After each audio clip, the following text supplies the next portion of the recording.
Please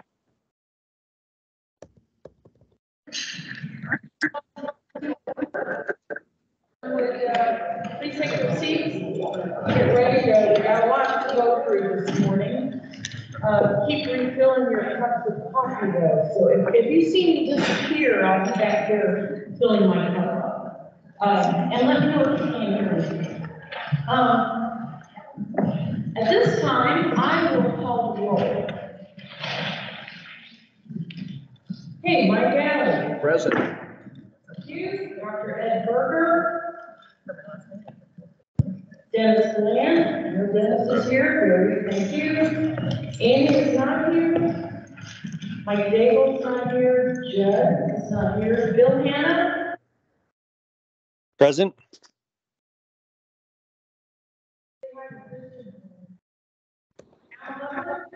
Here. The cleanest car in the state of Indiana. Inside and out, she is here. You have to ask her about that. Chris Lamont. Here. All right, thank you, sir. Pepper. Present. Dan Peterson. Here. And Erica Suderman. I am here. All right, well, thank you. We'll get going. We're really happy to be hosted here at Indiana University Kokomo, and I'd like to thank Chancellor of Canada for hosting us today. I have to say, yesterday's tour was absolutely one of the best I've ever been on. John did a fabulous job. It was very entertaining. He had a lot of good stories. It's a beautiful campus, and I really appreciate your hospitality at dinner last night, too. So thank you very much. The only thing that I would like to say in the chairman's report is that our Veterans Education Pathway Task Force met for the first time on February 1st. This was our big kickoff, and it started and a lot of enthusiasm. I'd like to tell you the full scope of who's represented on this task force. We have individuals representing the Indiana Army Reserve, Indiana National Guard, INDEX, Indiana Department of Veterans Affairs, Workforce Development, County Veteran Service Officers. Senator Todd Young's office is represented. We have 12 colleges and universities, and then we also have participants from the commission on this task force. And you'll get more information later on in the meeting. And Stacy Townsley has been absolutely instrumental in pulling this team together and making it work both online and in person. So Stacy, I can't thank you enough for what you're doing to make this work. We're doing great work.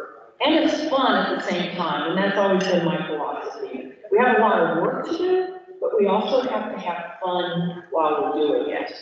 And that's why it all goes to getting together, having fun, but getting good work done. So I will now ask Dr. Mark Canada, the Chancellor of Indiana University Kokomo, to address the group. Thank you, sir.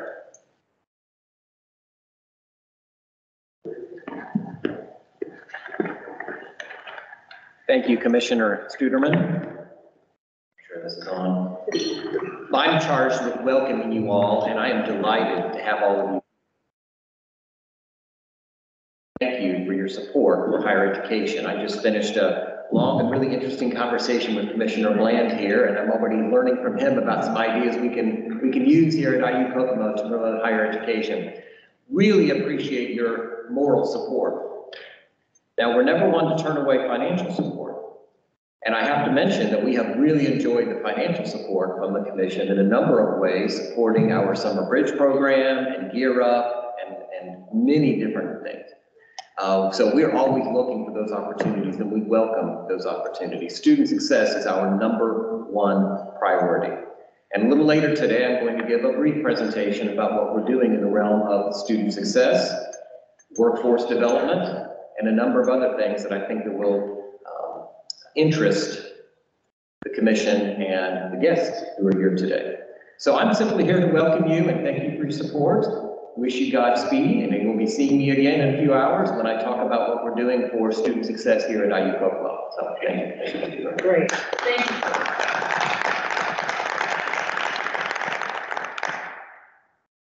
Now, Commissioner Lowry, it's your turn. Thank you, Chairman Suderman. I think the presentation is going okay. Perfect. Yes, thank you, Chancellor, for hosting last evening, for hosting today. I won't repeat all the things I said yesterday, but in full view of everyone, I've been a fan of the regional system for many years, well predating the role I'm honored to serve in today. So thank you for your leadership. Thank you for everything that's going on here at Kokomo. I'd also thank John again for hosting and giving the tour last night, and also for letting me in the building this morning. John and I turned the lights on, so apparently we're both over birds. It's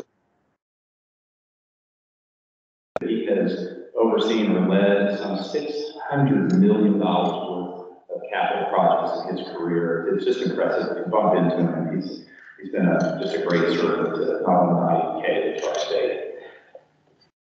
Commission members, we wanted to give you a quick update for the status. You're going to receive a lot deeper information on some of this as we go through the day, legislative reports, budget, et cetera. But I wanted to kind of contextualize this meeting as we've been trying to,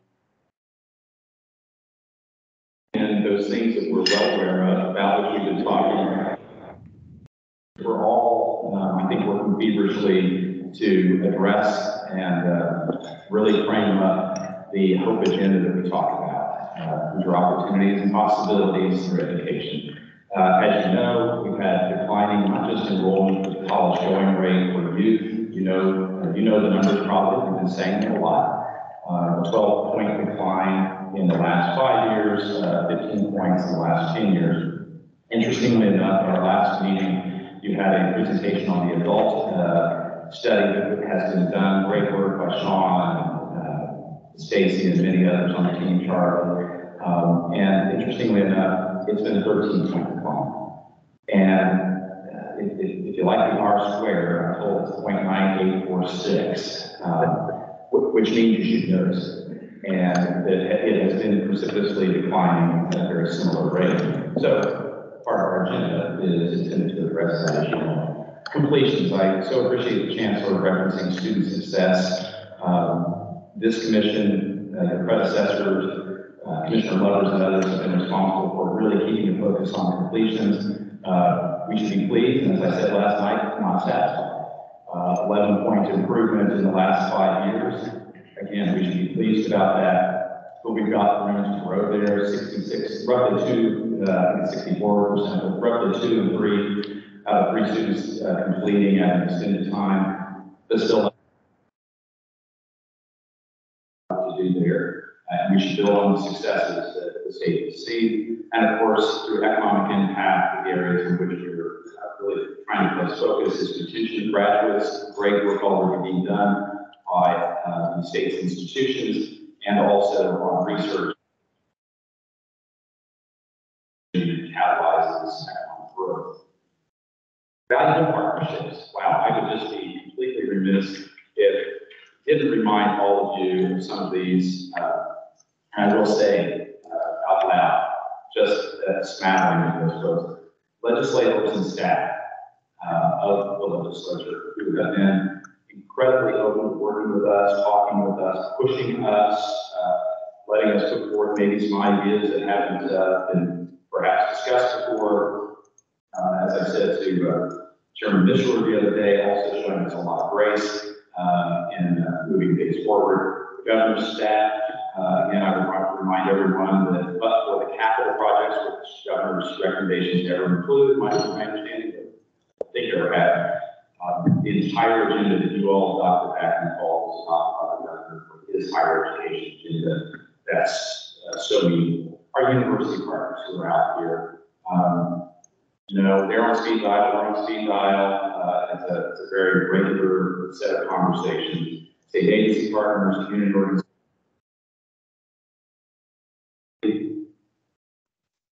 Madison and I will talk a little bit later about the partnership with John, which you've been hearing about. It's coming to life. We had a remarkable meeting on Monday morning led by our friend Claire Green from the Richard Fairbanks Foundation, where 8 very prominent philanthropic organizations, 5 of which are Indiana-based, and 3 others which are national. I won't name them all, but you all know all the names, gathered with us for 2 or 3 hours to share what their areas of focus are, indicating that they are very open to being thought leaders with us in this work, moving Indiana forward, and they are all in. And of course, a little bit later bullet point here is commission members who I'm not sure this would be, I've worn out the well with you at times. And I say that because a year ago, you, I think, Chairman Studer, you made a motion actually, asked me, and very humble to assume this job. Couldn't do it. It's taken a lot of support. Trying to advance the slide.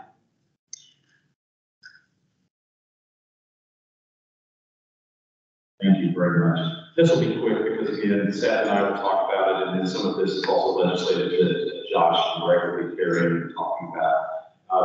You will recall the budget request we made at the high level was a 6% and 8% increase in total over the first and second years of the biennium. The House of Representatives passed out of the full House budget that provides 4% and 6% new funding, not quite what we asked, but I will tell you we were grateful.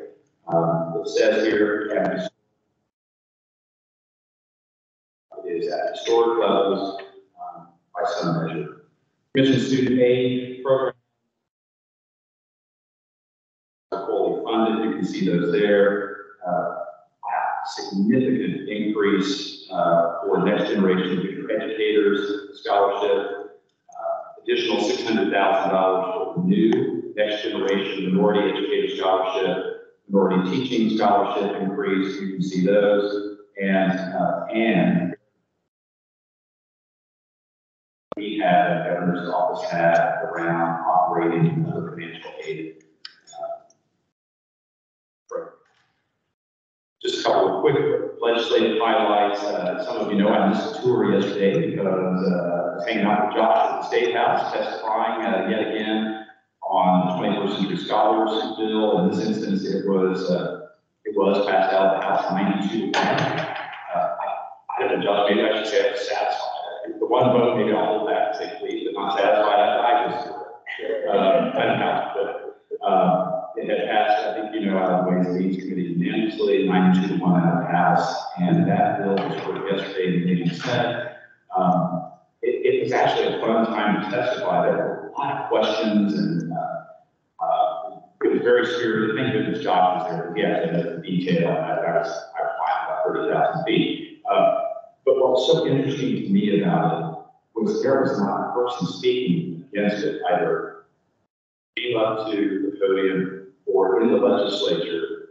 The questions were, hey, are we satisfactorily making sure we're capturing all the students we can so that nobody gets students? Wow.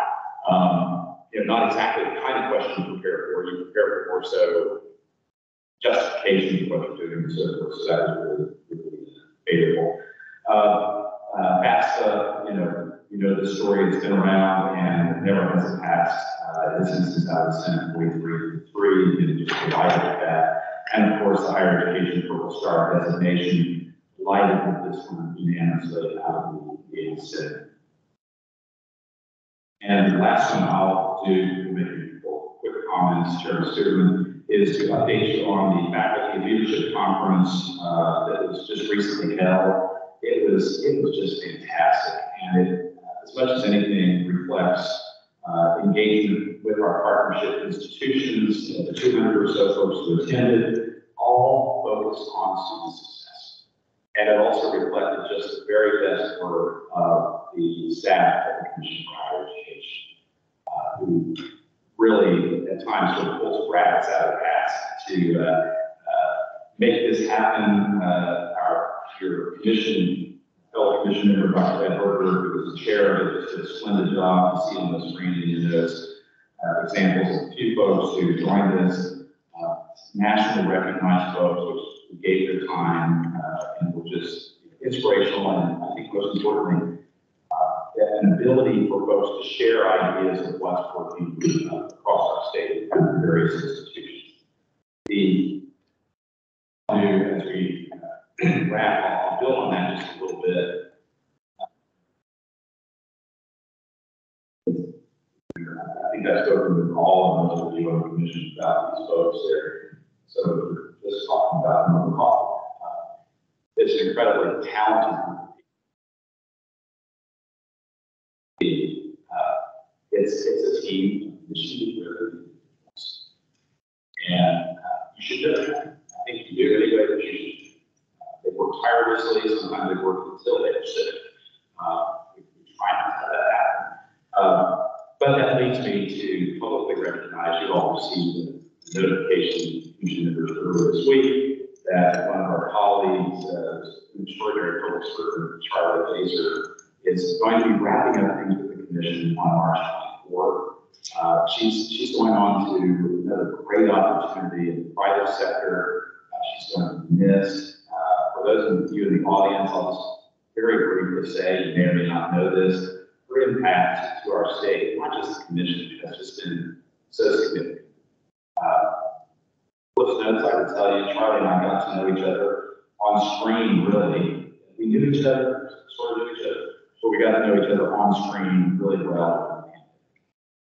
And a lot of folks were rallying around the cry of helping to find better outcomes for Hoosiers who, not only from a health perspective, but from a financial and economic workforce perspective, had just been clobbered by the pandemic.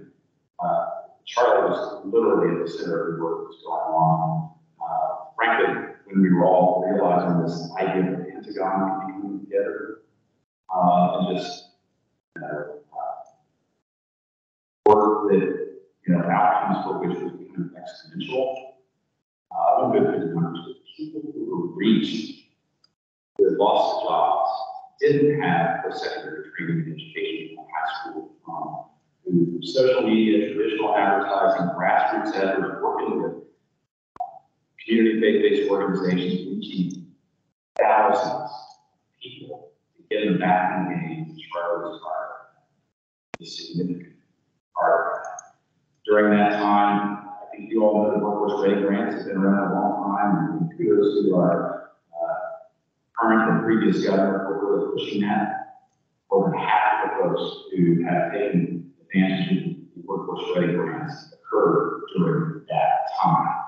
A time when you weren't expected to be able to reach people and couldn't get together with people and so forth.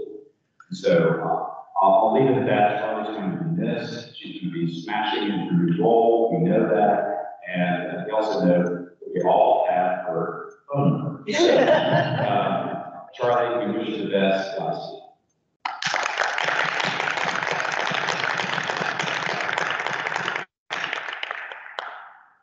Thank you, Chris.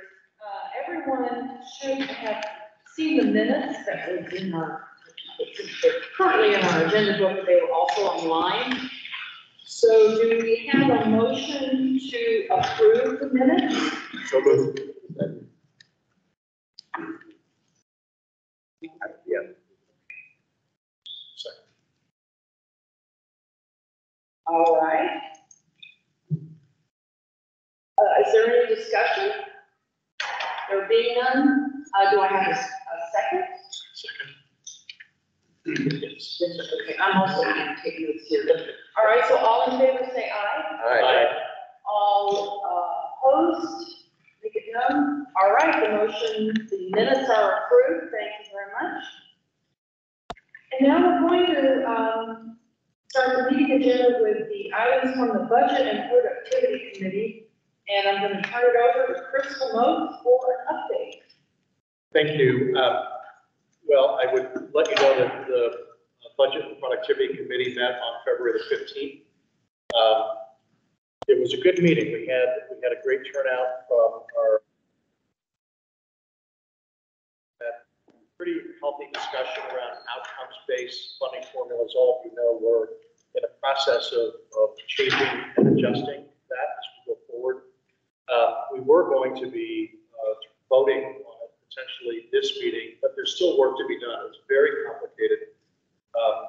Seth and his team have been spending a lot of time and taking feedback from both our higher education partners, but also a broad range of other folks, including the legislature, commission members, and everyone else. So that will be not voted on today, but we'll be reporting on that as we move forward in the future and we wrap that up. You're going to hear from Seth today on everything that's been going on in the legislature, the House in particular, with the budget, and what that means to the Commission for Higher Education and our partners throughout the state. And then there's one capital project that will be up for a vote. It's an expedited review today. It's IUPUI nursing simulation and lab renovation. I would like to say that I am in favor of this, but it's not because of heavy lobbying by my wife, Julie, who is a pediatric nurse practitioner and teaches at the School of Nursing, and thought this was a really great idea. So anyway, no concerns from staff or BPC members on that initiative by IUPUI. With that, Mr. Chairman, I'll turn it back to you. All right, thank you, Chris. Our next agenda item is an update on the 2023-25 budget, and I'll ask Seth to give us the update.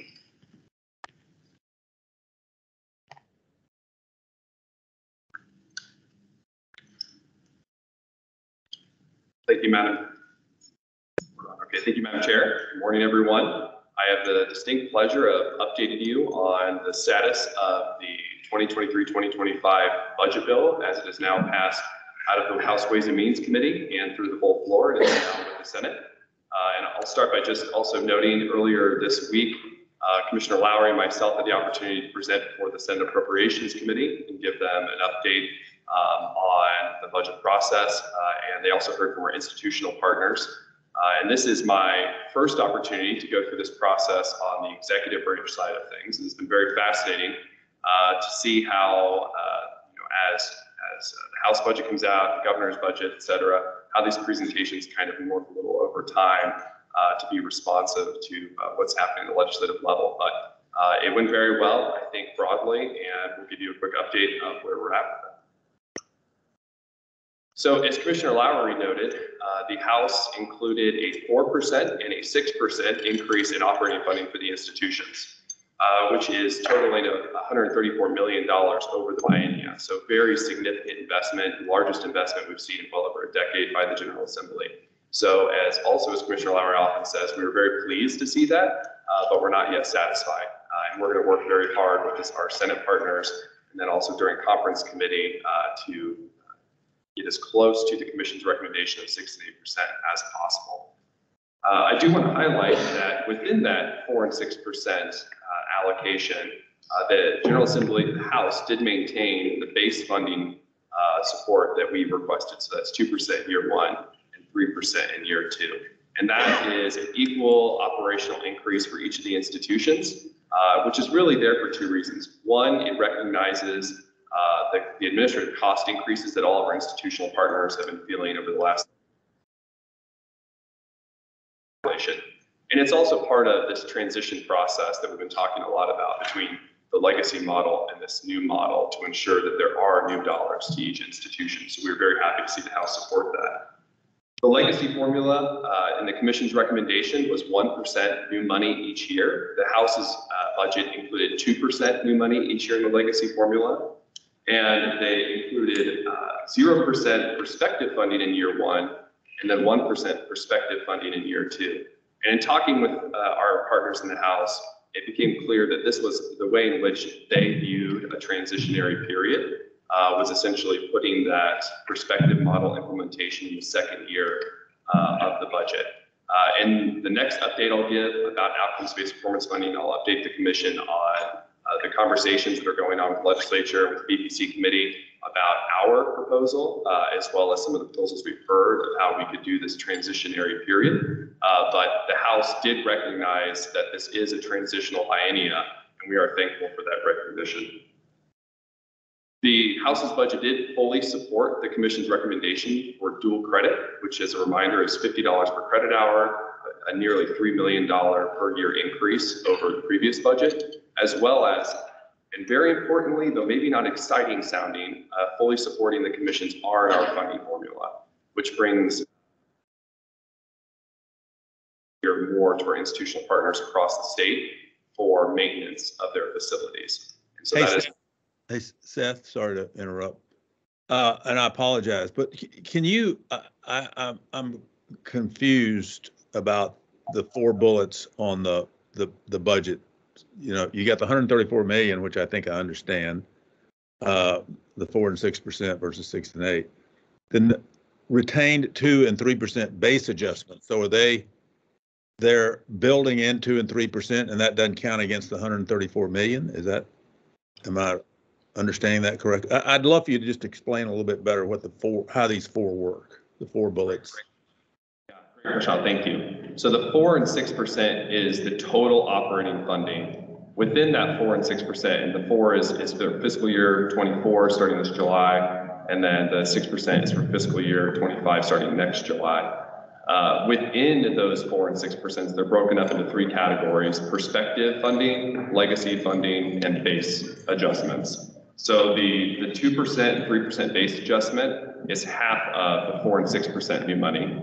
The 2% legacy model is half of in the first year and a third of the second years. And then the prospective is 0% the first year and 1% the second year. So those are just the allocations out of the 4 and 6%, how they're divvied up between the 3 different buckets. I got it. And then remind me what legacy formula, what does that phrase mean? Yeah, so when we speak about the legacy formula, we're talking about the performance funding model that the Commission's used for about the last decade or so. That is the comparison of the 2 3-year averages, and then funding institutions based off of per unit values for each unit of growth in those 2 3-year averages. I know that's a mouthful. Okay, that's very helpful. I didn't appreciate that the bottom 3 were part of made up the top one. That's helpful. Thanks. And now this is Chris. I would add, I think the point we were also trying to make in that second primary bullet point were retaining 2 and 3 base adjustment. We want to point that out in that when we look at the proposed budget that we and the governor offered to the legislature, the House chose to increase a bit that legacy model, decrease a bit the prospective model, but took, just as we recommended, the base adjustment. So that's also sort of a nuance that we wanted to point out when we say retaining that. So again, increase from their view, the legacy model a little bit from what we recommended, decrease from the perspective, and went straight with what we recommended on base. Absolutely, and I think it's just frankly a really good sign for our university partners that just the recognition from the House in their budget that there are just costing. Regardless, in particular, especially during this period of transition, that there are just needs of additional dollars for all of our institutional partners to make sure they're able to competitively pay their staff, and that's not just faculty. That's the housekeeping and accounting and HR and all those professionals on the campuses. And then finally, but certainly not least for the institutions, I did want to point out, as Commissioner Lowry hinted at, the House actually included cash funding for each institution's #1 priority capital project, which comes to a little over $470 million in appropriations. And so we were very thankful and excited to see support for capital funding at our institutions that reaches all over the state. IU and Purdue, Indianapolis, each received $10 million one-time operating funding in fiscal 24 in the House's budget. And to the best of my knowledge, this is really representative of those costs to stand up the new programs and new schools and to really build out and further develop those things that are going to make those two Indianapolis campuses extremely successful and differentiated as well. Additionally, the House split apart the IUPUI operating line item in year 2 and created a whole new line item for both IU and Purdue for those Indianapolis campuses. And that was included in included in the House budget was a new line item for the University of Southern Indiana Early College Bridge Program. If that program sounds familiar, that's because USI in previous budgets has requested a very similar program from the Commission from the General Assembly, but it has not been funded. It was not requested by the university specifically this biennia, but frankly, the idea has caught a lot of interest among a number of legislators in both chambers. And so we were very excited to see this opportunity for them. I am not an expert on the program, but by and large, it sounds like it's really targeted towards those lower income first generation students, bringing them on campus before they begin, setting them up for success, and then also supporting them throughout their 4 years at USI. And so I think something that excites the Commission a great deal about this is it'll provide another opportunity, another test cell, if you will, for how we can use best practices to support programs such as 21st Century Scholars, which has been a very obviously hot topic at the General Assembly and frankly across the state this year. So for the Commission's own budget, the House maintained the support for our financial aid programs that were included in the Governor's budget. So just as a high-level reminder, that's additional support for the Workforce Ready Grant to the tune of about $5 million. In addition, it supports the EARN program to the tune of a $2 million increase. And although, again, not exciting, but very appreciated by me, was administrative and operating support for the Commission to make sure that we're properly staffing those legislative initiatives that we're called to operate, and also to make sure that we're dealing with those cost pressures as well and have the ability to pay our bills properly. And so we were very appreciative and supportive, felt very supported by the House and their budget for the organization as well. And I would add, I think Commissioner Murphy probably talked about this before, but importantly, that the House is supportive and we've received, I believe, very favorable, I've had very favorable conversations with folks in the Senate around that support for staff and agency, because we pointed out, as we need to, that the Commission has been given, however we want to look at that, some 17 different programs, I think in the last 5 years. Somewhere between 5 and 10 years. Okay, thank you. Thanks for clarifying. In the last number of years, but not being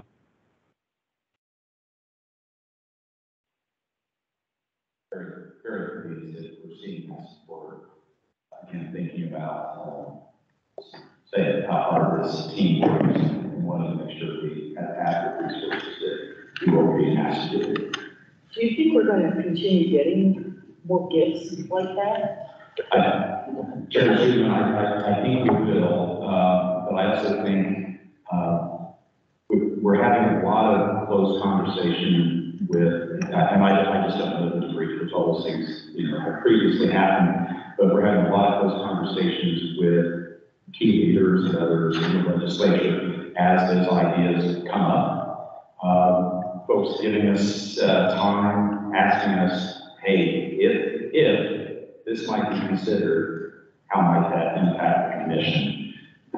So I don't think it's probably going to go away. I also think frankly, it's a tribute to the folks who I've already talked about on the staff and the leadership of this organization. So yeah, I think we're going to keep getting, but I also really see an openness with legislative leaders saying, so if this happens, how might that work? Good, they keep funding. Here. The key, yes, absolutely. Well, and we'll hear more from Josh a little bit later on the legislative update, where I think he'll provide some context for several things that are moving. One thing I wanted to point out here, because there is funding associated with it, is a new scholarship program, the Next Generation Minority Educator Scholarship. funded at $600,000. You'll see here there's also significant expansions to some of those other teacher preparation related programs that the commission manages. And Josh will have an update as there's a separate building review session that deals heavily with this topic. Seth, just two quick questions. One, does on a scholarship like that, is that available to students regardless of where they go, public or private? Yes. And then the other really quick question was the USA Early College Bridge. What is that? What does that mean? Yeah, so that's a program that USI is going to be standing up, and I don't have all the details at this moment, though I did have a conversation with USI following. I know someone's here, but I won't call them out. Following the release of that, it was actually a separate committee amendment that had that program on it. And so my understanding, though, is it's an early college program initially for those, and I don't know exactly how they identify the students, other than I think it's aimed at those first generation, lower income, whether that's 21st century scholars, Franco Bandit, et cetera. They bring them on campus before their first semester starts to kind of prepare them for college. I think there's a course involved over the summer, and then they will provide additional academic support to those students throughout their college experience. Thank you. Absolutely.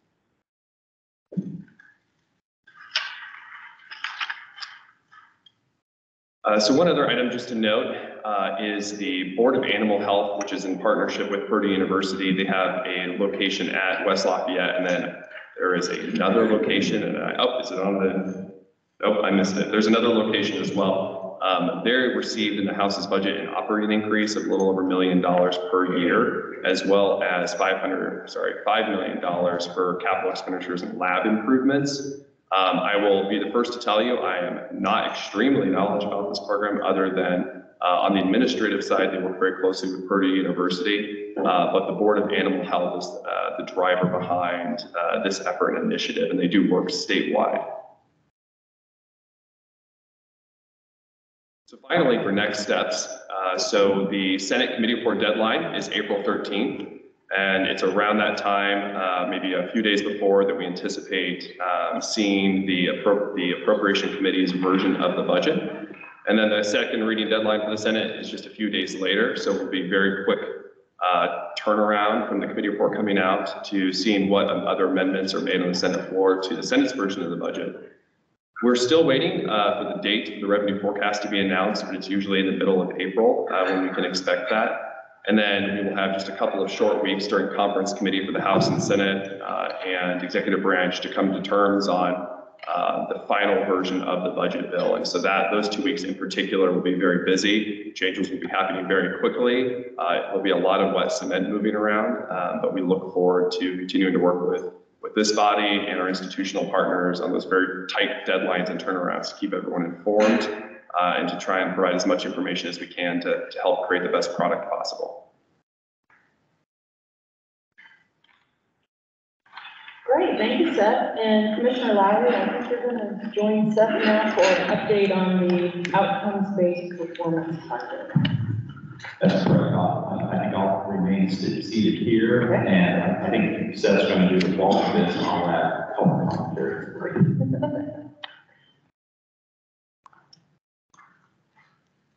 Excellent.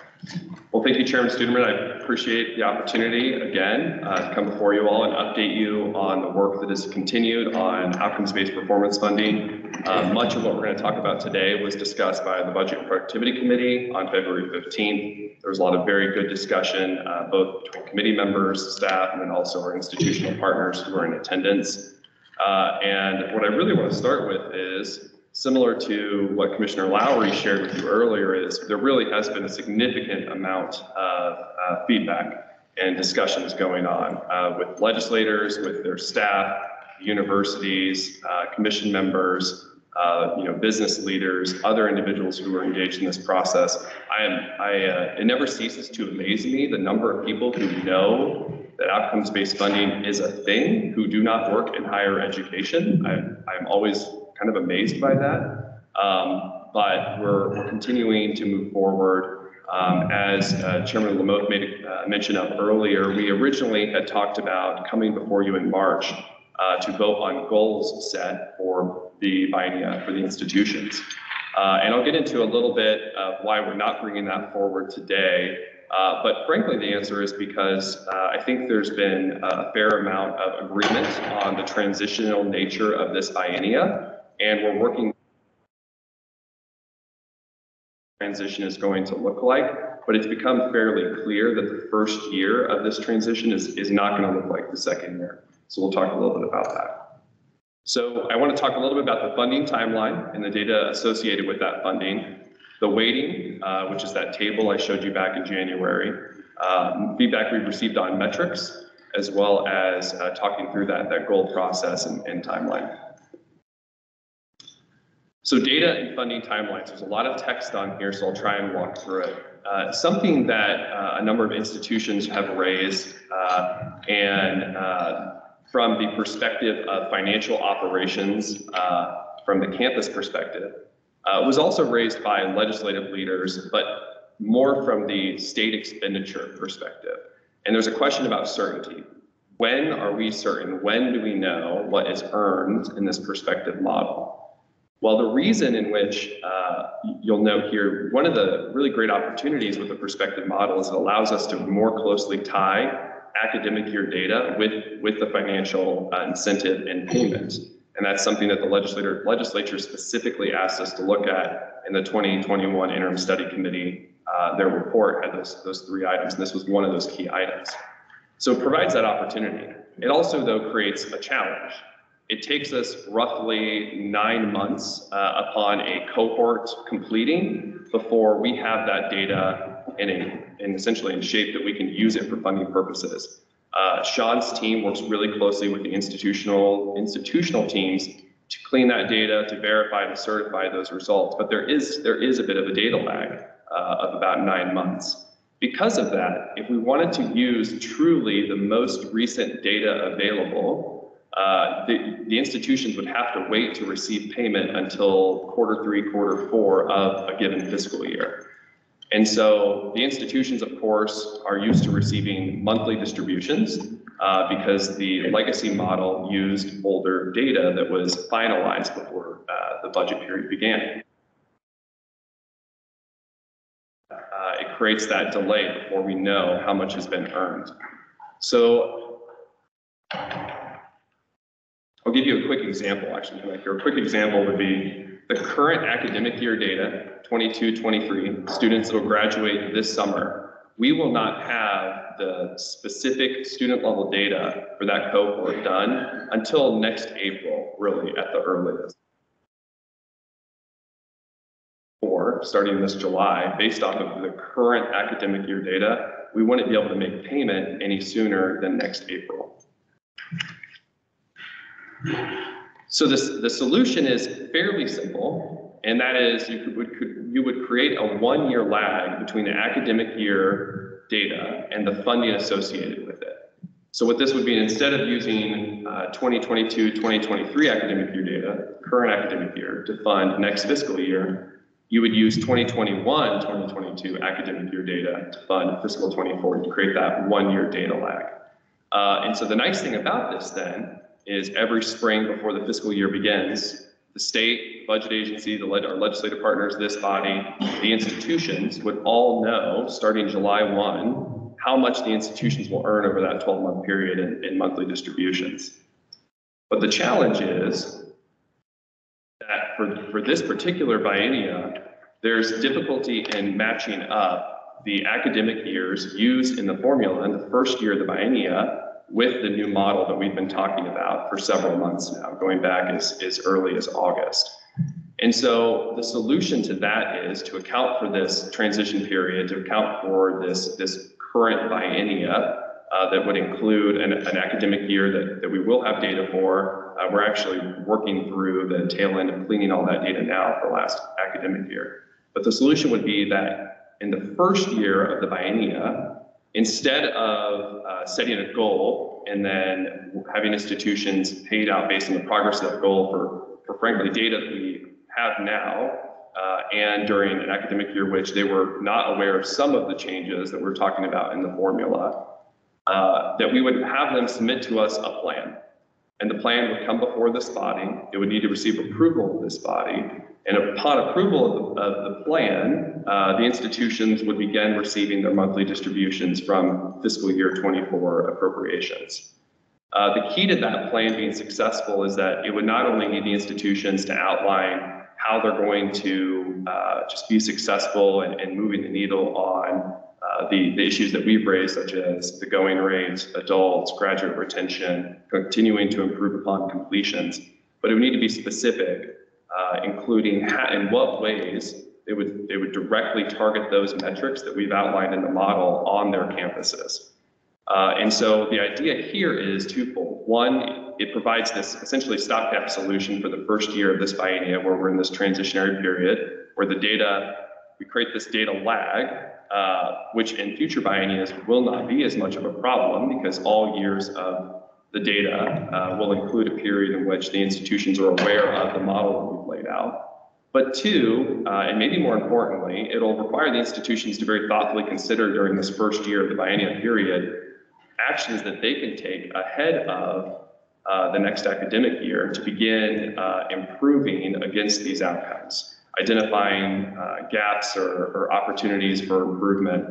Maybe it's adult students, maybe there's not a clear focus in institution, or specifically recruitment efforts around those Pell receiving Hoosier students. Graduate retention is something that some of our institutions have made very clear. At budget presentations, the Appropriations Committee this week, several institutions discussed retaining more of their graduates in state. And this would provide an opportunity to put pen to paper and provide to the commission exactly what action steps would be taken. And then with the commission's approval of those plans, would release those funds in the first year. So that's the first. I feel like, does anyone have questions about that? So if indeed we proceed and there is zero for the prospective funding that comes forth as proposed by the House, then that really sets us up to really not have that transitional plan period, but rather we can establish those criteria, those metrics, and be ready for the 25 funding year. Great point, Mike, and I'll add a question too. So absolutely, and one thing we're working through right now is, I think I mentioned earlier, the House included in their budget essentially no funding for perspective in year one, funding of perspective in year two. And that was, as we understand it, their take on a transitionary biennium. I think Commissioner Lowry and I, in conversations with several institutions, as well as with key legislative leaders, believe that funding of this plan in the first year of the biennium really will go a long way to making institutions more successful in the year two of the biennium and also in future biennia, because it will require them to really put, again, I mentioned pen to paper on how they're going to tackle these items. And so we think it's really, really important to get that written feedback, that written plan from the institutions. And frankly, there's no better way to get a really good written plan than to tie dollars to it. And so if the General Assembly ultimately does not fund perspective model in year one, I think the quality of the plans and what we received, the urgency of that would not be the same as if they do fund it. So we still would very much like for the General Assembly to fund perspective in year one through this model. And right now we're just working with our Senate partners to see to what degree they agree with that. And once we know that answer, we'll be able to move forward. But that's part of why we don't bring goals to you today, is because I think what has become very clear though, is that year one of the biennia, there is not a likely expectation institutions would be measured against goals. From the House's plan, there would be no funding in year one on that perspective model. And then from the conversations we've had with institutional partners and also with certain legislators under this plan, that would not be necessarily a measurement against the goal. It would be establishing how you're going to succeed against the goal in the second year and in future biennia as well. And our approach is really going to be to try to increase that 4 to 6 to, get back to 6 to 8 or 5 to 7 or something like that to do that. Absolutely the ideal. Yeah. Absolutely. I like that. Okay. So the next topic I want to discuss is around weighting. We've received a lot of feedback, again, institutions, commission members, legislators, around what is the right weighting breakdown between the enrollment, completion, research and graduate retention categories. And I think what we've come to determine, the BPC discussed at length in February, is that there really probably should be, especially this first biennium, this transitionary period, a shift from the enrollment category, which is really a new way of measurement with the institution, and shifting that to completion, which is largely a known entity. All but one of those metrics within the completion category are something the institution's been measuring against for over a decade. And so we feel very confident that this will provide, again, this is all part of that transitionary period. I think we still feel very confident on the importance of that enrollment component. I know Commissioner Lowry has many ways of talking about it that are far more clear and concise than the way I would. But we do believe that that holistic approach of not just looking at completions, but looking at those other pieces are very, very important to the success of this model as well. The research component has driven a lot of conversation as well with our two R1 institutions. And even Commission Member Berger mentioned in the last meeting kind of this question of what all would we include in this research component. A couple of ideas have been circulated, but there's a survey called the HERD survey, which really attempts to gather all funding sources for research at the institutional level. It's a national survey. It's one that the institutions are very familiar with and have been working with for a very long time. And we think we've landed on that as the likely solution for what the measurement of research is going to be. That includes obviously those very large federal funding sources, but it's more expansive than that as well. And also it's fun because IU and Purdue are very close to each other in that survey right now. But maybe that's just me. Graduate retention, one of the questions that's come up is, would graduate retention only count those individuals who work in Indiana, or would graduate retention look at those who live in Indiana as well? The short answer is yes, we would love for all of the above because there's value in both of those things. The data sources we're targeting right now are going to be in Department of Labor data, and so that will be based off of work taking place in Indiana. However, we're very open to identifying additional sources of data that we can use for the residency question.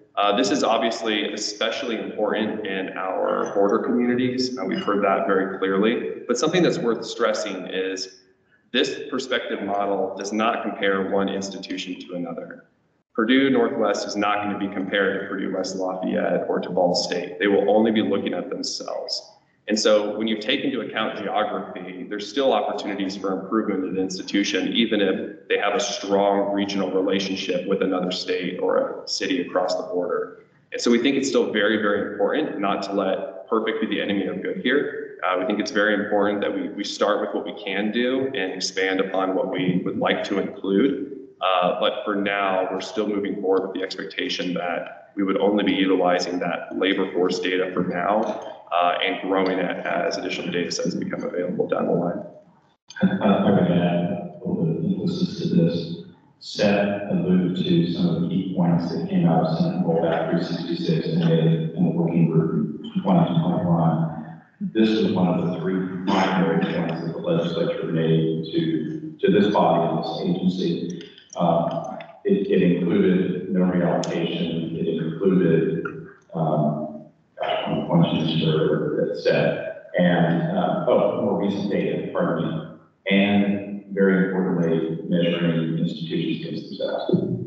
And so again, those are things we're trying to make sure we're woven into this because the legislature had very strong views about it, and it also makes sense. So we would want you to know that also isn't just something that kind of came from out of the blue, but rather that strong sentiment in the Hey, Seth, as I look at this, and I know that it's pretty close to being locked up.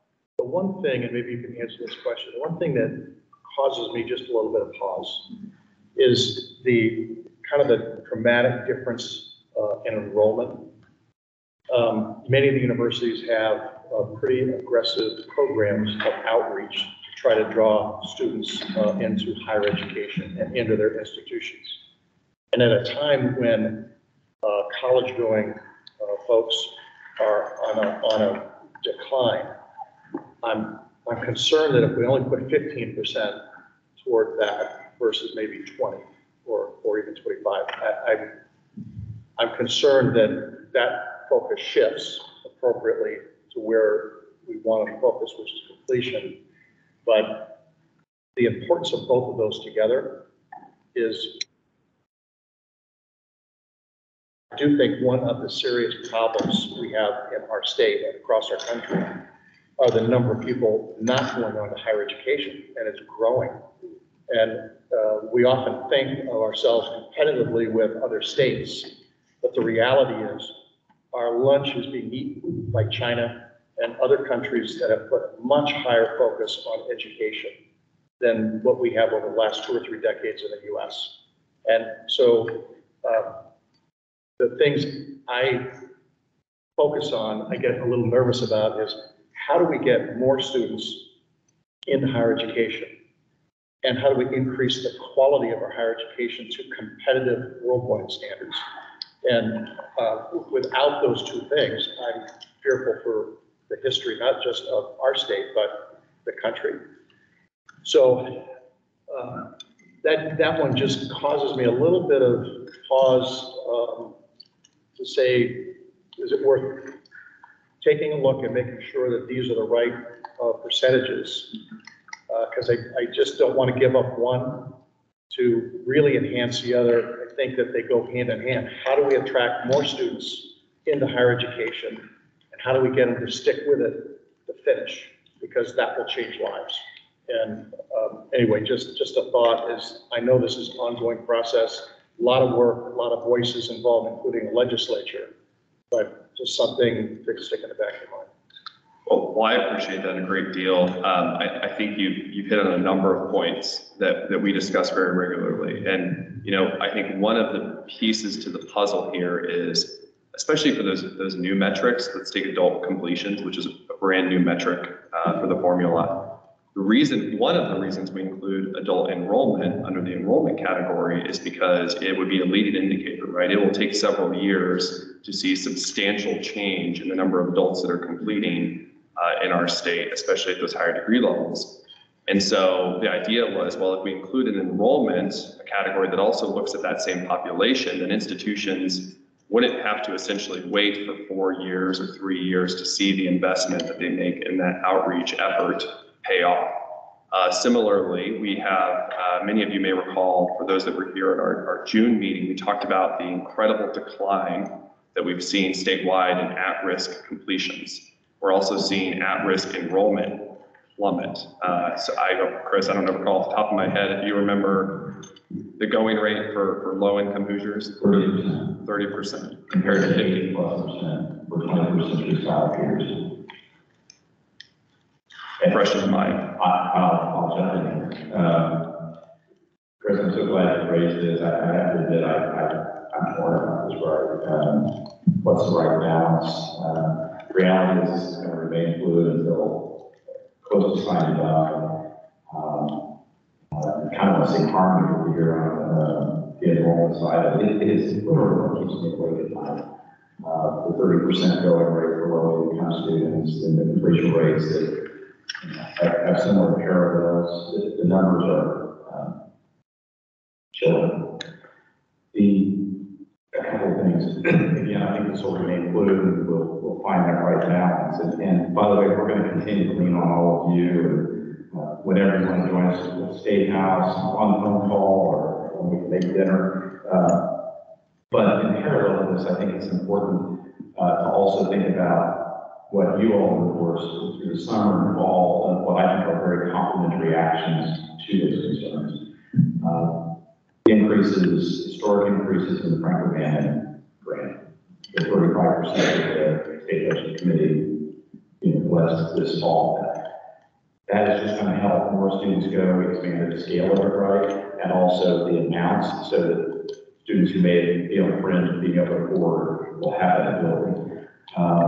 The FAFSA bill, we think, fingers crossed, your voices in it, probably great potential there. By the way, latest numbers, almost $70 million of Hoosier students leave on the table annually who don't file FAFSA. 70 million, previous year 65 million. That starts to sound like funding of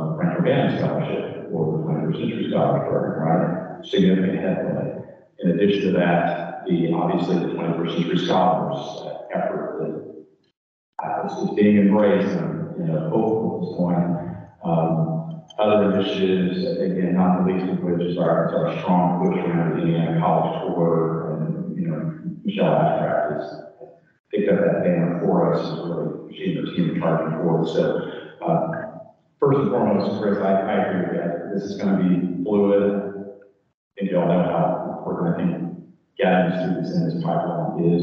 It's not just me; it's all of you. Also trying to complement it with other things that we believe make sense, and frankly, tools that are in the toolbox that work. Like those 50,000 21st Century Scholars who have earned credentials in the state of Indiana since 1990. I've asked myself, what have that been 100,000 in the last 3 years rather than 50?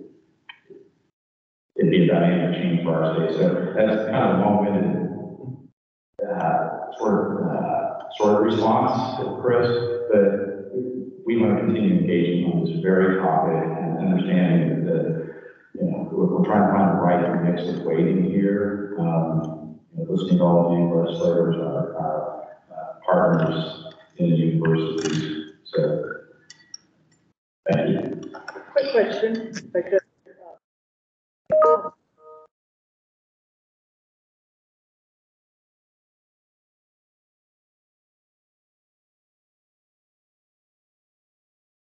A great question. So a couple commission member concerns, frankly, about the significant shift. So just as a reminder, the legacy model was essentially 100% completion based. And so institutions have that basically built in. At dinner just last night here in IU Kokomo, some staff were telling me that they've operationalized that here in IU Kokomo. And so it's really more of easing into this new look at what performance can and should mean at the institutions across the state. Several legislative leaders have asked about that sudden shift. Is that too quick a shift? And it's all been a conversation of that. What is the right gradual change from the old to the new? It ranges from what's that split of the 6 to 8% we recommend? What are the metrics? What's the weight of the metrics? Every piece of it is part of that greater conversation about transition. And I think that's part of it. And the other part of it, I would say, is there are, and we're going to talk actually on the next slide just a little bit about this. It's all connected, right? Enrollment leads to completion, and then we can't worry about graduate retentions unless we graduate them in the first place. I mean, it's all interconnected, and that's only at the higher ed level. There's obviously the K-12, the workforce, and so it's also a combination of how do we make sure that our institutions have the opportunity to be successful in this new model, knowing that we've been in a decline going rate for the last 5 years. And again, I'll get into that just a little bit more in a minute, but really it's just based off of feedback from members, from legislators, from institutions about what is that right transitional mix. so it's more a timing than a if. Very frankly, I would say there are absolutely individuals who wonder, is enrollment really the right metric in general? I think Commissioner Lowry and I and several others feel very strongly that it needs to be part of the model. It's important. Nancy, I think you were the one that offered to me the analogy of sales versus profit versus margin. And I kid you not, Commissioner Lowry, days before you said that to me, said the exact same thing to me. And so I think it's looking at it holistically and realizing that specifically we have institutions that know what their cohort sizes are today. And if you're a 4-year institution and your largest cohort just left, there will be opportunities for improvement. There will be opportunities to make progress towards what we need to make progress towards for the sake of the state. But it will not just be graduating more people. It just simply will take more time than that. And so one of the nice things about the enrollment category too is it provides an opportunity for an institution to signal to the commission and to the state, hey, we're shifting a little here, and we're making our way towards that overall growth in completions. But whether that's the type of students, whether that's adult enrollment increasing or those Pell receiving students that we desperately need to see the opportunities of higher education for, that will eventually lead towards those completions and that graduate retention that the state desperately needs. Just a couple of comments, and I apologize. I couldn't, I did not hear the question, which I'm sure was good, and I couldn't understand. The acoustics weren't good for me from Chris Lowry, what Chris said, but I would like to just make a comment on this issue of completion versus enrollment. And my bias is towards completion for the following reasons. Number one, institutions already have a huge incentive to increase enrollment because after all, that's where their revenue comes from. And if they can add the more students they have, that's their revenue, and it's a much bigger incentive than whatever incentive we're going to offer. Secondly, my big concern is we all have the same concern that we want to increase the number of post-secondary degrees held by Hoosiers, but it's a crime when we attract Hoosiers to go to a post-secondary institution, and that person does not complete, and all that person ends up with is losing a lot of time, and often with college debt that they have to pay back. So that's why I think it's extremely important that completion continues to be the primary focus. And again, the universities and colleges already have a huge incentive to attract as many people as possible. And but it's a crime when these people are attracted and they're not really prepared to succeed, and they don't succeed, and they just end up with losing a couple of years or 18 months of time, and end up with a student debt that they have to pay back over a number of years. Thanks, Alan. Dan? Yeah, thank you. And building actually on part of Al's good points, the last one in particular, I'd like to pull a different thread. And I know there's a lot of interweaving of these issues related to financial incentives, both at the macro or at the aggregate level on behalf of higher ed and at the institutional level. Chris, you talked about this stat before, and you referenced it here a minute ago about looking at the 21st century scholars in going rate at 80% versus 30% for the non-scholars of the same background, if you will. So to me, if I look back at the 21st century scholars, the early days was very focused on enrollment, not necessarily on preparation, persistence, and completion. Why? To me, the Scholar Success Program is something that has to be a huge part of why there's an 80% versus 30% enrollment difference. It's not just the money that's sitting out there. So if we really want to increase enrollment, are we looking at what elements, aside from financial incentives, what elements are leading people to still determine that post-secondary education is of value? And I would argue that if we really want to affect things, we need to do things like the Scholar Success Program for a broader audience of students. We couldn't agree more, Dan. Josh was good the other day. I probably have seen it previously, but we should get it out to Josh that file we used yesterday, I think it was, that showed actions that the commission stated that we've been on the commission for a while, and that's under newer, but over I think the last roughly 10 years, geared towards specifically helping the scholars be more successful.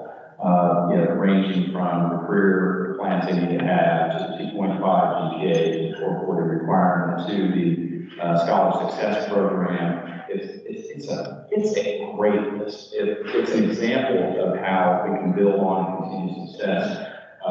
We had, I would share with you, a robust discussion in the Senate Appropriations Committee the other day, especially from one member with whom we've met, is passionate about this.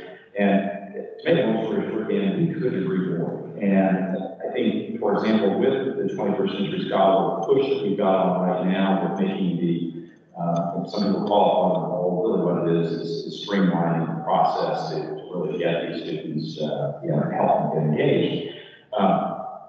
By doing that, part of what we're going to be able to do, and again, Michelle, by the way, is sick, or she would be here today. She is already reallocating resources that the commission has, and then sort of the next level out that we work with to focus on student success.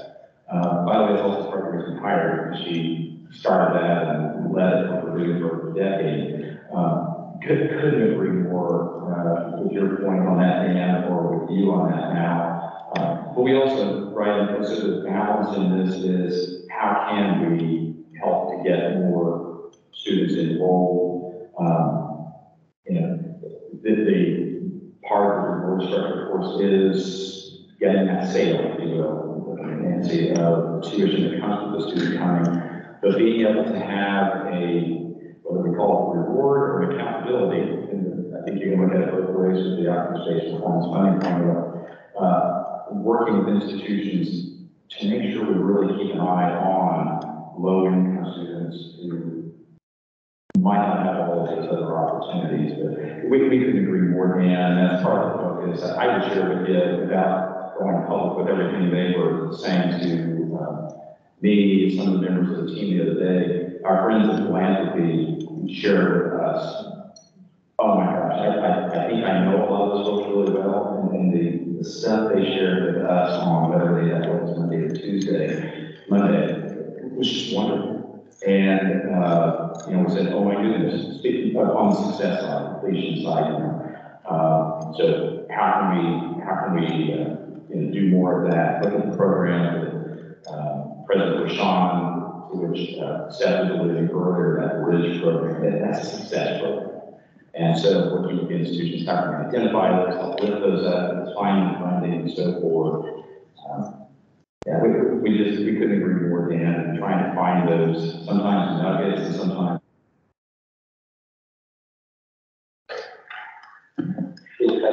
real quickly, I was thinking through, and maybe Josh, we can make a note on this one too. It's a really interesting way if we look at, and these are sort of broad swaths, but students in terms of, here are three sort of broad categories. If we look at low-income students, broadly the average student at like the 53% going rate, and then 21st century scholar students. And we look at them on a continuum of going, completion, and then graduate retention. And I've oversimplified it. What's interesting is when you start to calculate each element of that map across those bodies of students, this is rough, I don't hold me to this number. What you find is going from a low-income student to sort of the average data that we have, to the 21st century scholar. The end result out of the right end of this calculation is about a 10% jump as we go through that. And I believe part of the secret is the preparation we talked about, the student coming in, it's how we come around the student with all those other things like scholar success program. There are numerous ways to do that.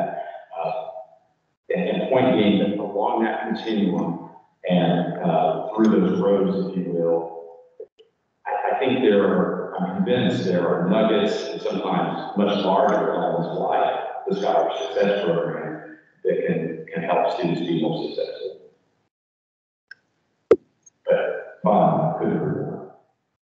And that table, if you will, the table of rows, as you defined it, that's helpful to me in my work with students at risk of dropping out of high school and going on to college. I argue that all students are at risk, just simply because of the societal and family structure and all the things that are pressing down on students. And so many things can happen in the vulnerable years that they're all at risk. And, but it helps me understand that there's about a 10% at each level, from low income to average to 21st century. I just wonder how many, when you look at the 53%, it's the wide swath of the population that when they're not successful, that's a big problem. I think we need to put a lot of emphasis on that population as well, because they're at risk. Seth, I want to keep us on time here, so you've got about 5 minutes left. Do you think you can finish it up? I'll give you one back. Oh, thank you. Thank you. So very quickly, another item that has come back is this question of what is improvement, right? This question of growth versus stabilization as well. So as a reminder, again, we talked a little about the legacy model funded units of growth between 2-3-year averages. And that worked very, very well during a time of incredible increases in enrollment, right? Following the Great Recession, people came back to college. And I think what we're finding is, so I'll give you an example. Several institutions have noted, I mentioned this earlier, that they are either about to or have recently graduated their largest cohort. And the next 3 cohorts are, smaller to significantly smaller. And the concern is, essentially, how do we show progress if we graduated 1,000 students last year and it's 950 this year, 980 this year? And so the example I provided for you is basically just showing that, even if an institution improves the number of students they're completing on time, maybe they improve, other aspects of the completion formula, it still would show that they have a declining completion. And so that's one of the conversations we're having as well. Is it successful? And the BPC committee spent a good amount of time talking about this one as well. But the general question is it a success? Is the institution improving if they go from a 10 percentage point decline to a 2 percentage point decline from one period to the next? So that's part of the conversation as well. And then the last thing I wanted to note is the timeline. We're working on this as we speak, of developing not just the rest of the timeline for this year, but really the new development time budget. Well before we get there, the commission will have the opportunity to see all the important dates laid out. We'll know which commission meetings, what is going to be voted on, and just to provide more clarity both to this body and also to the institutions. I know it will surprise none of you, especially those who are here as early as I think it was June commission meeting, that we've been co-developing this new model alongside maintaining the old model. And a big part of this timeline will include essentially fully replacing an old model with this new one. And so that'll include, when do we set metric definitions? When are we setting goals? When are we measuring and awarding funding? A lot of it will need to be worked out with institutional data folks, because just like Sean and his team, with the commission, the institutions have teams that we all have to work very closely with to make sure that we have access to the information we need, and it's accurate in the right time frame to make sure that we can keep making good and well-informed decisions. So next steps, we're still working with institutions on verifying data, especially for some of those new categories. We're going to provide preliminary goals to institutions to react to give written feedback to. We've been meeting with institutions for several weeks to go over this goal setting process, walking through some of the methodology ideas that we've been working on at the commission. And really the next step is to provide the output for some of those conversations to the institutions to react to. Say, this is our first pass. What are your thoughts? What stands out? Give us some feedback and we'll adjust accordingly. We'll continue to work with the legislature as they work to finalize their budget. BPC then would review goals in our June BPC meeting and then bring those final goals for the biennia, which, as we've talked about, would be measured and funded in the second year of the biennium at the commission meeting in July. That's all I have here. Did I give 1 minute back? Yes, you did. Thanks a lot, Seth and Commissioner Lowry. I want to make sure we don't undervalue the significant step we've made in getting the legislature to understand this new funding model. I mean, that in and of itself is a huge accomplishment. And the tweaks that go on after that will be much easier. I mean, I'm not saying nothing is easy, but it will be easier once we've established that this is the way we're going and we have it approved. So thank you for socializing that so well and making sure that it's going to happen. All right, great, thank you.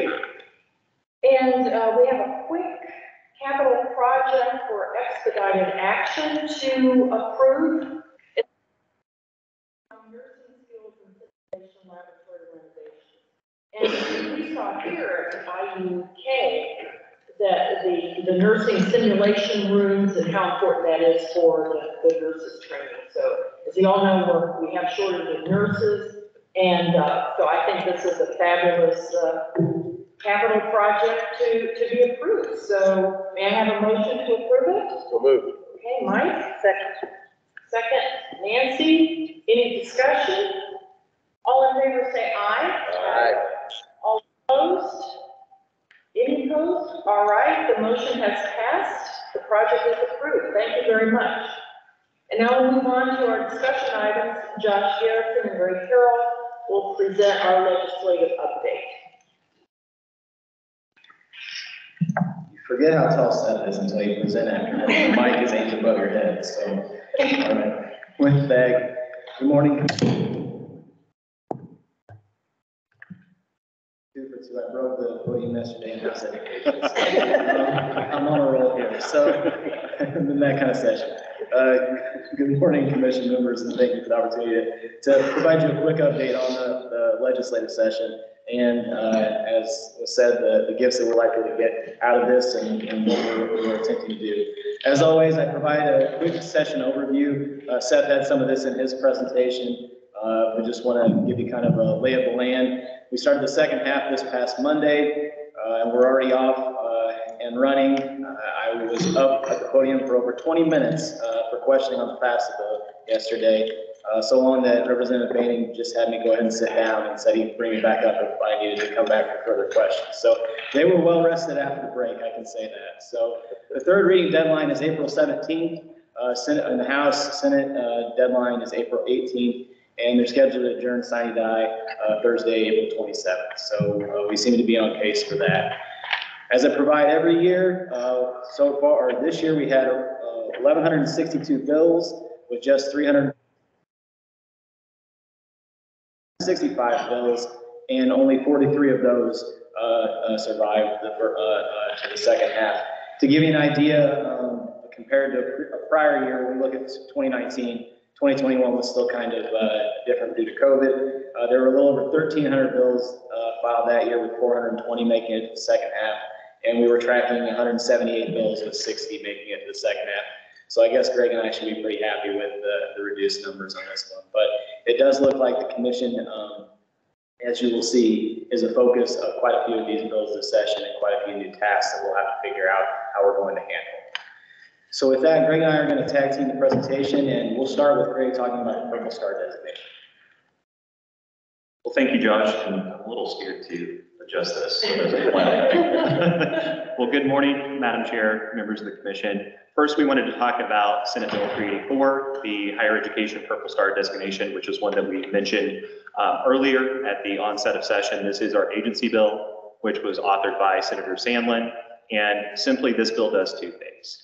It is designed to identify essential supports and services to better support our veterans and military-connected families. And so we see this as a really great way to work with our institutions so that they're recognized for these great supports and resources that they provide. But most importantly, really, getting those resources out there and supporting our veterans and their families. I believe that Commissioner Lowry mentioned this earlier in his comments, but this bill has received overwhelming bipartisan support. First heard in the veteran. It passed 7-0, and then it unanimously passed in the House later on, 46-0. So we're very excited about this, and I want to thank Madam Chair as well as Dr. Townsley for their work with the Veterans Education Pathways Task Force, which is really going to be instrumental in moving this important program forward once it's passed. So we're very excited for that. And I will toss it. We're going to kind of play musical chairs with these bills and let Josh talk about 1449. So 1449, as Commissioner Lowry mentioned earlier, is the 21st Century Scholars Bill, which would allow us to streamline the application process. The change the change the bill provides that removes language requiring a written sign by the parents on the enrollment process. Rather, it provides them the opportunity to opt out, and it would require the commission to notify families of their enrollment in the program and how they would be able to opt out. We were finally able to do this due to a data share agreement that we have with the Department of Education twofold. First, it identifies all students on free and reduced lunch, so we will know if all students are eligible. And Sean is in the process of updating the agreement, so we would actually have mailing addresses so we can send direct mail to the families on this. And I want to circle back to that here in a second. It also requires the commission, or it expands the eligibility to all what are known as CHINs, Children in Need of Services, through 12th grade. Right now, if you're a 21st Century Scholar, or if you're a foster care student, you can enroll in the 21st Century Scholars Program post 8th grade, and we actually automatically enroll them through a partnership with the Department of Child Services. What has happened in the past, unfortunately, is a student may lose after 8th grade both parents, oftentimes in tragic circumstances, and they cannot enroll in the scholarship program. That was the catalyst for an amendment to add to the bill to expand to all of these individuals.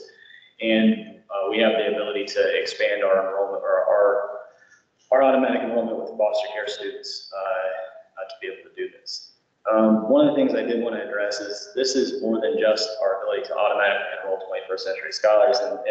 And I'll admit, after I presented in December, as often is the case, I thought quite a bit about comments Commissioner Bland had on the bill. And he often asks a college level question, and I give a middle school level answer to him on that one, so I do my best to respond. But it made me think about how we are going to serve these students, not just once they get in the program or once they're in high school. But what this will allow us to do is enroll students right at the beginning of 7th grade. And because we're able to do this, and we're going to have their addresses and we'll have their contact information, we can start assisting and letting them know what they need to do to be successful in high school to then be successful in college. So it's not enough just to start at 9th grade to prepare for college, but you need to start thinking about that with your graduation plan and your other pathways. This process will allow us to do a better job of notifying them earlier and making sure they're prepared at every step of the way.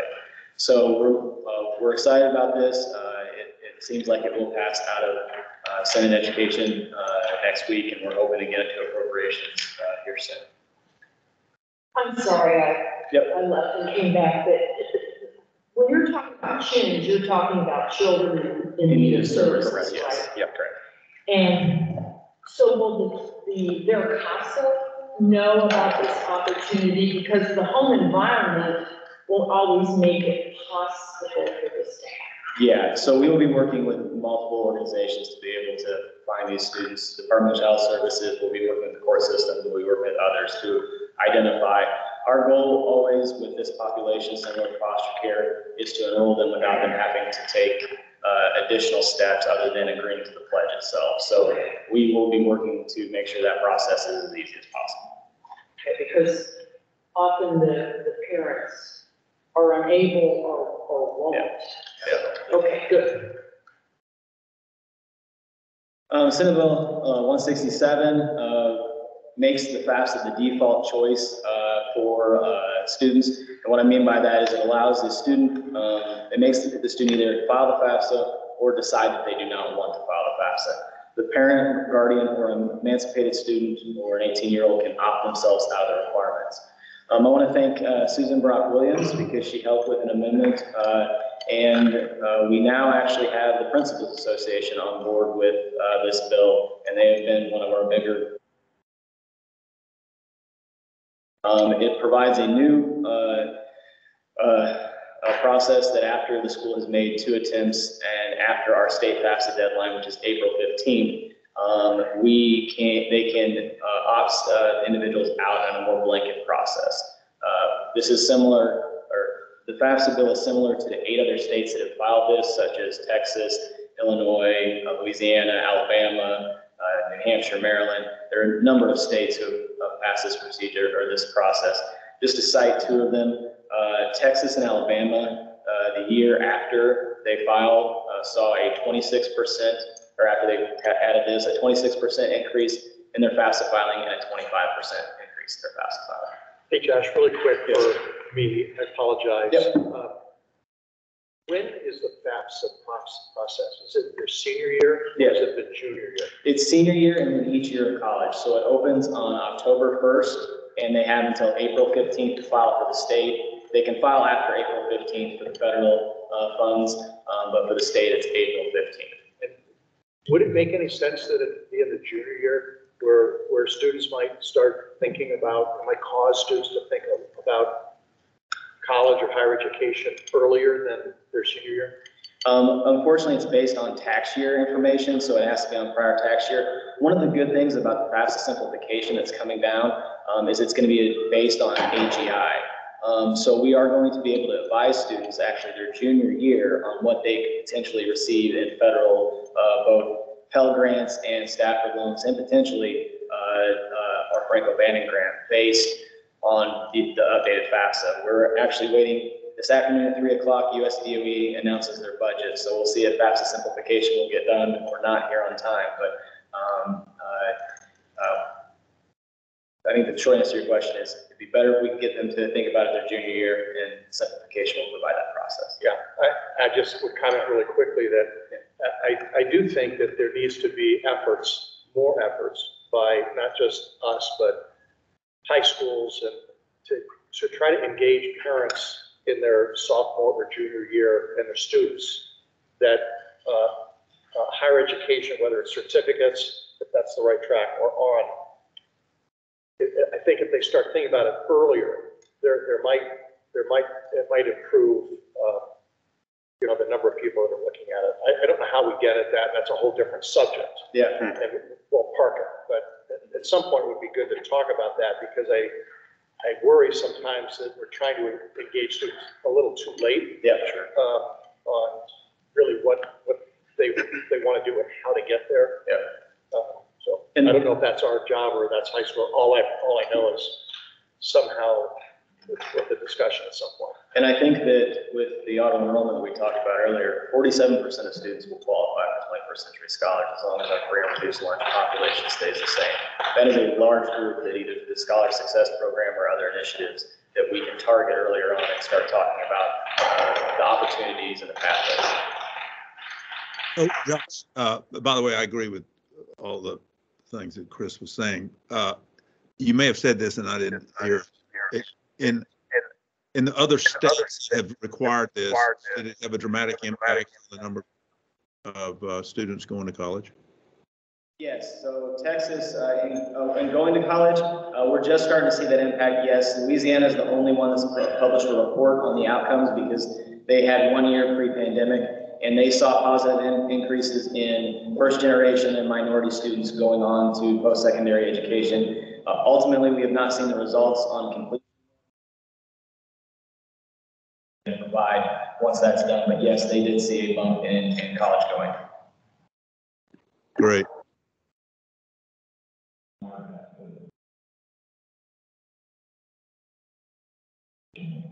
As Secretary General, and what she's doing specifically the GTS, which I know she, in this last meeting, dug into a little bit of all of you, really tracking this kind of information. Chris, back to your point, she and the department are great partners in this, and really elevating it at the aggregate and then by the school level, what is happening on the students. So that's going to be another,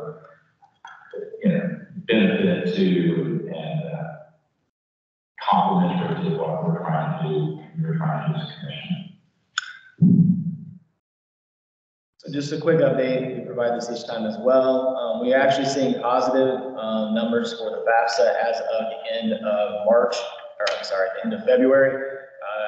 We're up for overall about 4.3%. For seniors, we're up 2%. And for renewals, that's anybody who's not a senior, up 5.1%. So we're very happy to see those numbers starting to trend. However, if we do look at FAFSA filing compared to the last pre-pandemic year, or that should say 2020, I apologize, not 2021. We're still down about 9.9%. However, if you look at enrollment declines, it's almost in line with the enrollment decline. And as we know, by the pandemic. So we have not seen a lot of positive signs over the last couple of years in enrollment, but FAFSA is a leading indicator, so I'm hoping this is a positive sign for enrollment in the fall. House Bill 1002, as you know, if it's 1002, it means it's a high priority on the House side. So this bill does quite a few different things, and I'm just going to talk about the impact that it has on the programs that we run. So first, it allows the Frank O'Bannon Grant and the 21st Century Scholarship to be used at 3 new possibilities. Intermediaries, which are defined as organizations that connect companies with individuals looking for new workers, individuals with companies looking for new workers. It also expands to employers if they have a training program, and labor organizations for things like apprenticeships.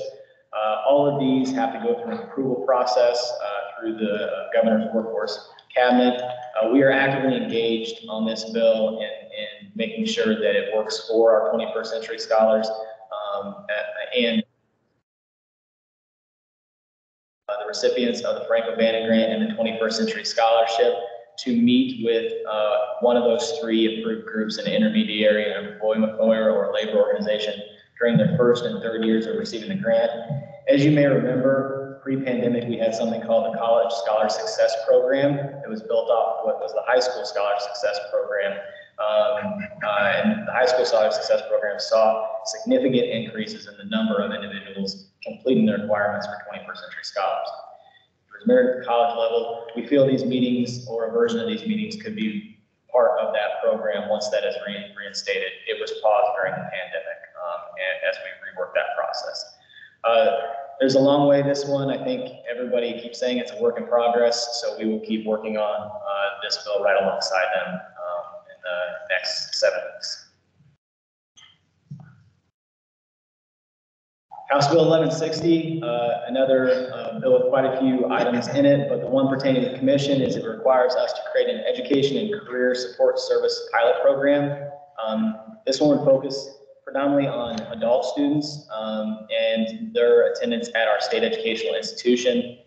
It requires the commission to issue a grant for funding, or an application for funding for 3 pilot programs, one in the north, one in the central, and one in southern Indiana for our campuses. Unfortunately, this was not funded in the budget, but they did put a requirement that we seek grant funding for it. So we will be going out to seek grant funding if this does pass through. If this does pass, the idea is to provide these students with greater wraparound supports. Other states have done similar things. I believe this bill is based off of work being done right now in Arkansas. What's the origin of this component? Where did the idea come from? Yeah, there's a program in Arkansas that provides these type of wraparound. Yeah, and it's built off of that. It's another one of those research and duplicate type bills where they find a successful program in another state and put our spin on it. So as long as this moves forward, we'll seek the funding and work with the author to make sure it meets that, and we'll work with the institutions to make sure it's successful. With that, I'm going to pass it back over to Greg to talk about the teacher education changes. Well, thank you, Josh. And next, we're going to discuss House Bill 1637, which is focused on teacher education programs, specifically the Next Generation Future Educator Scholarship. So as we've discussed in the past, that award is up to $30,000, maximum of $7,500 per academic year. This bill would increment that amount up to $10,000 for students who are recipients. So it actually also, in the budget bill, will double the annual appropriation for the Next Generation Future Educator Scholarship from just slightly north of $6 million to about $12 million. Secondly, one piece that we're excited about is that through this bill, it would remove the 200 recipient restriction that is currently in place in code, meaning that each application cycle, we receive and have received for the past couple of years north of 600 applications, and we're only able to select 200 students. And for various reasons, we haven't fully spent our appropriation. So the reasons for that are myriad, but most commonly, we are able to select college students with at least 2 years of eligibility, academic eligibility remaining. So they don't use that full 30,000 with significant amounts of early college credit, be that dual credit, BP, and so they finish a little bit early and don't use that full amount. And so by removing this restriction, we're going to be able to provide the award to more students, for which we're very excited. As Commissioner Lowry detailed in his opening remarks, it also creates an analogous next generation minority teacher scholarship, which we're also very excited about. And as he detailed, that appropriation would be $600,000 annually. And lastly, apropos of the Erlen S. Rogers Student Teaching Scholarship for minority learners, that is a scholarship that's available for students participating in student teaching or school administrative internships. In the past, that has been capped at $4,000. This bill would simply increment that to $5,000. So really good things that we're tracking in this bill. Closely related is House Bill 1528, which is entitled Transition to Teaching. This is Representative Heine's bill, and it would expand the Next Generation Future Educator Scholarship to students enrolled in approved transition to teaching programs. There are about 40 of those present here in Indiana, and it would provide a one-time award of up to $10,000 for students enrolled in these programs. And like the Next Generation Future Educator Scholarship, it would have a service component, so students would be required to teach in an eligible school for 5 years upon graduation. Eligible school could be a traditional public school, public charter, or eligible nonprofit.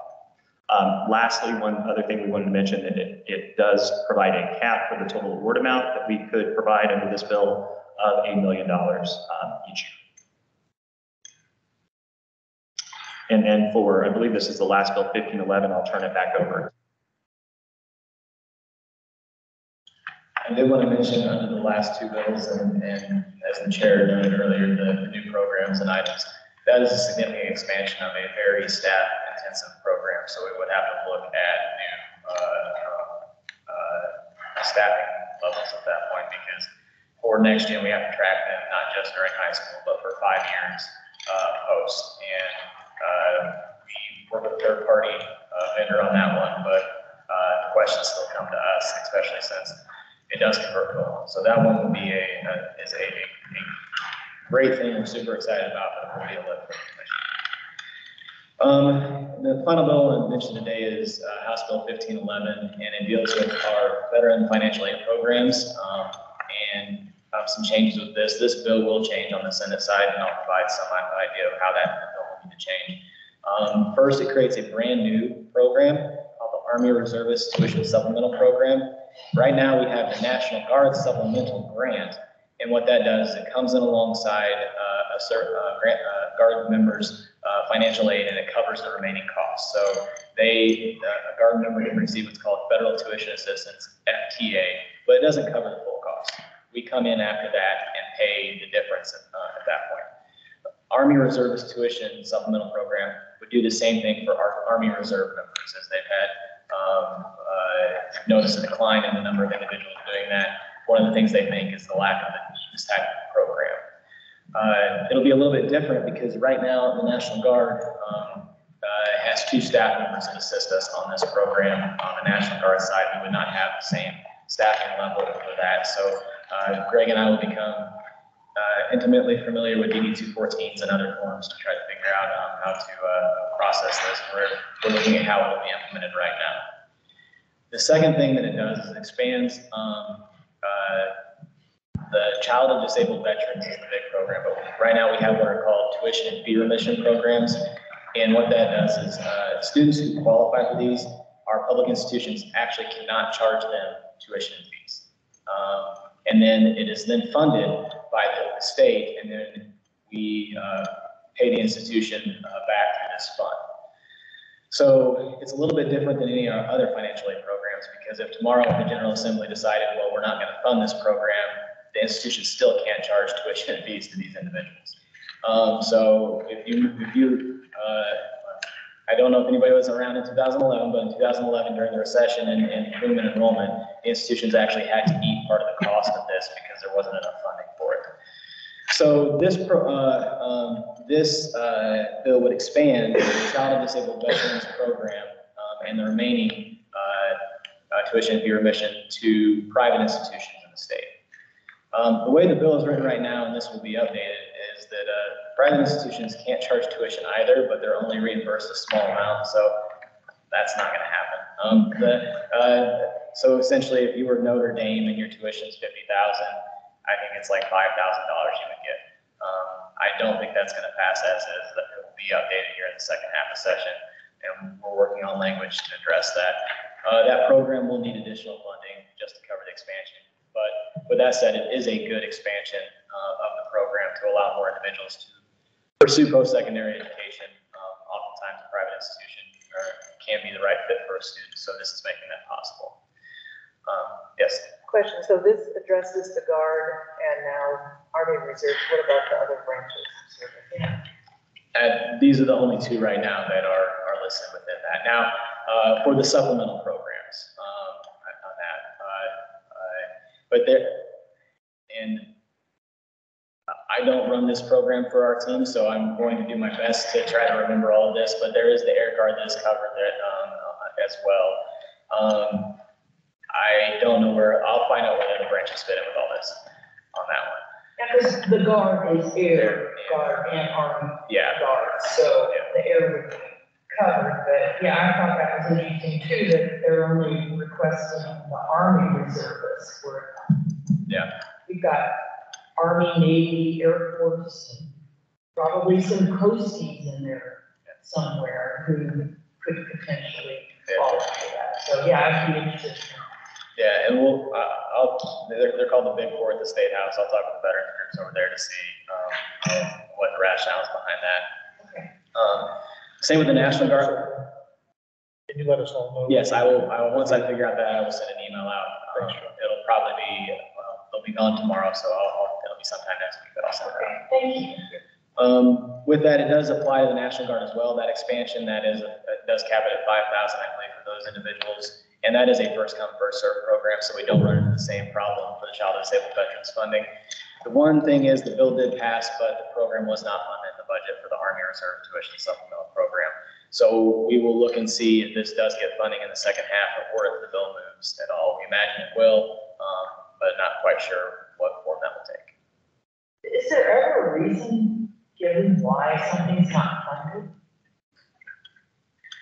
That makes sense. Yeah, I mean, yeah, oftentimes they cannot get it in there. We've had in the past quite a few programs that do pass and then do not get funded, and then a few years later, we'll come before you with a cleanup bill saying we need to remove these 3 programs because they've never been funded, and students are calling us about why they can't get the big one was the teacher loan repayment program, and the financial aid team was receiving, and my office received quite a few phone calls about, hey, how do I get this loan repayment?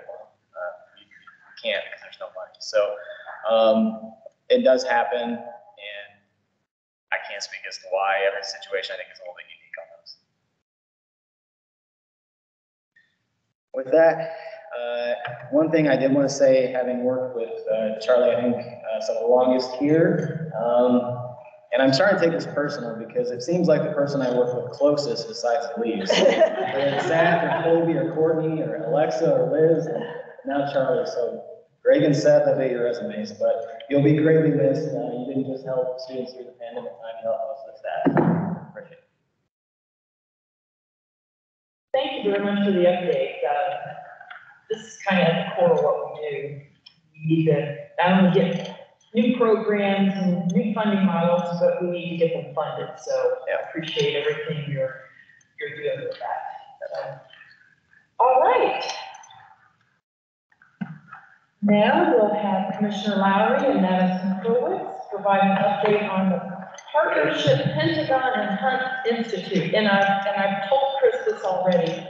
I get twitchy every time I say the word Pentagon. Me, that's not necessarily good, but I'll get over that eventually.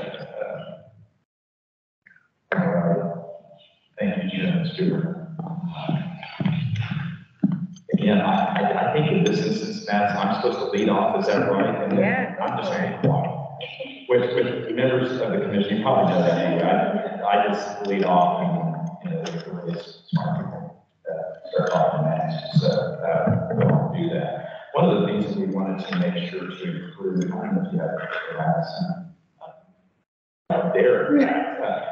of course, none of you are looking at this on screen can read it, and we hope that those of you who have it on paper can see it. But we went through an exercise recently to really try to define the scheme better. I always kind of like Charlie on this one because, again, I mentioned earlier, she and I, and certainly others, we were like right in the thick of this during the rapid recovery that took place during the pandemic. But again, to remind all of you, you know, the idea of this, the genesis of this really came out of the rapid recovery and what our state was trying to do as a result of the pandemic and lifting up communities, getting back into the game. I would agree with this. I was really tempted to do that, Madison. You know, I am, because those of you in the audience may not know this. I'm going to take like 2 minutes. Probably take 2 minutes. See, I always look at Charlie because I have time, right, Charlie? I think we're a little ahead of schedule. We are. Chairman Stearman. Because I think it's really important. The staff put in thought to this. Some of the partners in the Pentagon, the Hunt Institute, who's coming alongside us to help us with this work. By the way, one of the a nationally renowned institute who's coming alongside to do this, supported generously by the Women Foundation, helped Katie Jenner and folks at DOE with strategic planning in recent years too, that they've come alongside us. So the scope of this work, participation in the Commission's partnership with GON will allow the Commission to develop and expand critically important collaboration with thought leaders from key sectors of society, including business, government, education. Very much focused on community, faith-based organizations and philanthropy. Group of leaders throughout Indiana, partners, will be working in concert with the Commission over the next 18 months. And we wanted some of this specificity, we really wanted all of you to have your heads around. The next 18 months or so to better understand and propose solutions around some of the challenges we put forward and others, challenges and opportunities related to higher education. We talked for the last 12 months about some of them. The intent of the work is to maximize the collective impact of 5 sectors amongst one another as multiplicative. And I think that may be one of the most important things in my view about this. It's not 1 plus 1, right? It's get 5. We absolutely expect a number much greater. That whether we look at it as multiplicative, exponential, we are convinced it'll be very, very beneficial. The Hunt Institute, we'll see more on them if we haven't already. We'll work alongside partners and Commission staff to provide support for facilitation, research and design thinking, fully develop ideas for policy programs and partnerships. Commission is currently setting long-term goals to look at higher education trends, such as reversing the declining going rate for youth and adults. You know, these things continue to improve persistent inflation, increasing graduate retention in Indiana. These are strategic areas. These are part and parcel over improving the. And by the way, this is now updated, ranks better than this overall in terms of our educational attainment, but we are at 43rd in bachelor's degrees and higher. We have slipped just a little bit from when the Women Foundation started capturing all of this, 2009, 10, when the state signed into this. The state has done a really good job at the sub-associate degree space. I think we mentioned this last commission meeting, but in the associate degree and above, our growth has not been remarkable. So again, we need to get after it. Guiding principles will be to increase opportunities to access economic, social mobility, and prosperity for all futures. For employers, these principles yield a robust, future-oriented talent pipeline, more stable and thriving communities throughout Indiana. While the Commission team has begun to pursue this historic agenda, supported by all of you, during the current legislative session, the State has reversed trends and catalyzed opportunities. We believe that deep and long-term improvements will require collaborative efforts on the part of folks from these 5 sectors for truly transformational changes, thus the creation of this partnership. Importantly, by the end of this 18-month period, which will include 6 meetings of the partners, which Madison will go the rest of these slides and talk about. The expectation is to have comprehensive set of policies and budget recommendations to be taken first to all of you, Governor, and the General Assembly for action 2 years from now at the 2025 legislative session. I don't know, so I am overwhelmed by the folks who we've asked and who have said, put me in, coach. And, you know, the meeting the other day, some on the team were, not everyone, but some on the team were there with the folks from philanthropy. One significantly national leader she was just, I think, thrilled that they had been called together with the focus toward really helping Indiana achieve life. Say her name, I'll tell you off the side if you want, but she was thrilled, and I thought to myself, wow, that's kind of interesting. We're the ones who are really benefiting from the time so that the folks are getting. Madison's doing a smashing job of coordinating all of this, really bringing it together. Now, Madison, for the most part, I'm just going to have a commentary and the rest of the class. Great, wonderful. Well, you kind of took it a step further than I did. I was just going to, you know, high level go over all the bullet points. So I had them all written down here, which covered everything, which is great. But no, like Chris had mentioned, we just kicked off, and I will say that it's exciting and refreshing to be able to use the word kickoff. A lot of you guys know that I worked with the Pacers before this, not allowed. Before that, I worked with Indy 11, could not say tip off, it had to be kickoff. So I'm excited to kick off the partnership Pentagon with the commission, with Chris alongside, and our philanthropy folks, and then business, educators, government, all the sectors. It's been great, a lot of learning, but you know, we're going through it and we're actually here now. So on Monday, we had a great meeting, Chris did mention, and I will say that one person who was extremely thrilled to be there, she expressed great gratitude for being there, and also wanted more meetings more frequently. So that was, it was great to come out of that.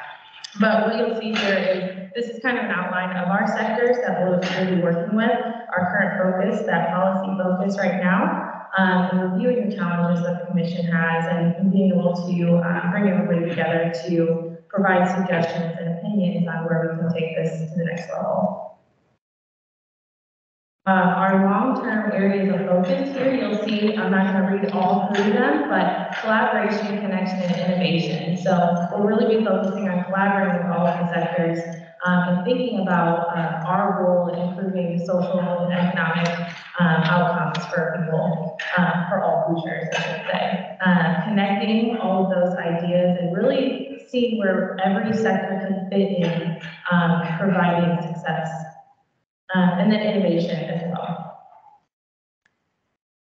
And then this is very small, so none of you guys can see it, but I'll kind of go over a little bit high level. And as Chris mentioned, I've been working on the logistics end of this. I came in and, you know, the idea was there and the vision was there, and so now we're implementing. And so this slide specifically kind of outlines where we plan to go with all of our meetings with the Hunt Institute. And again, I'll briefly reference that. The Hunt Institute is going to be coming alongside to help facilitate these meetings and really provide insight and bringing all of our findings together. So they've been tremendous in this.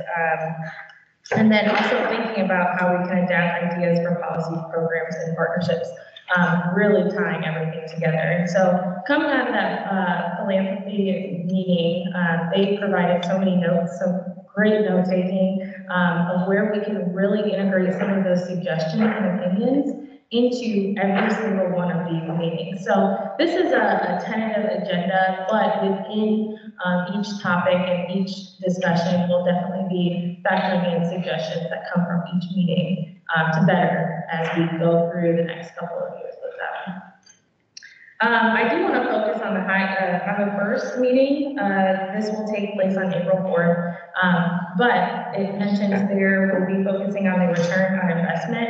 And just to mention a couple high-level details of that, we've got people coming in and joining from amazing organizations sitting on the panels. Marlene Dodson is one of them, who will be sitting on a panel, will be discussing the return on investment for education, but also credential pathways. So we've got some great speakers coming in for that. So a lot more to come, and I know a couple of you are familiar with this, but a lot more to come. We're doing great work, and we're super excited where it's going to be going too. So, I'll take the question. Yep. Can we participate in these meetings? What was that? Can we participate? Yes, absolutely. Okay, yeah. Yep, and I can share more information too on those dates as well. Okay. Is there a list of the members? So right now we are going through the final list of the members and the registration. So yeah, we'll have that. What number are you looking at for participation? Yeah, we're looking at anywhere from 40 to 50 based on the invites that we sent out and then based on the responses that we're getting. So that's the goal. I want to steal from someone who said something yesterday. I mentioned last evening that I was privileged to go to the International Women's Day event. Very good friend invited me. She's in charge of it, somebody we'll talk about.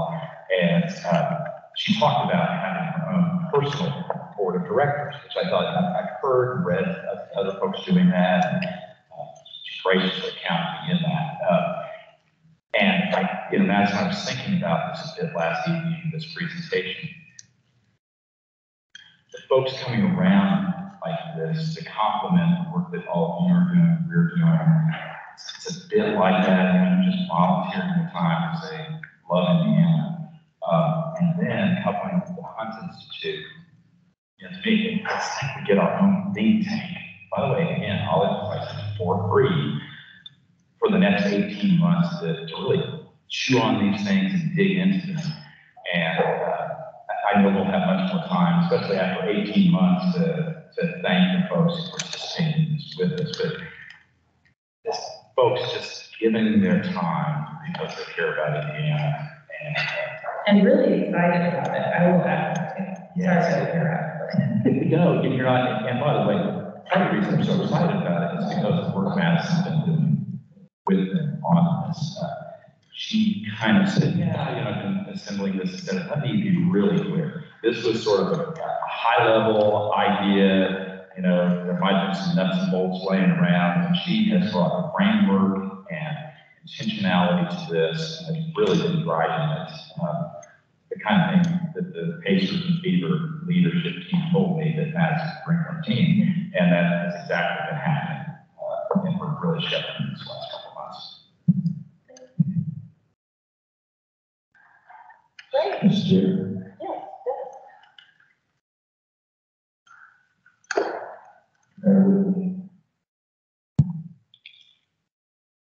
I think this is profoundly powerful.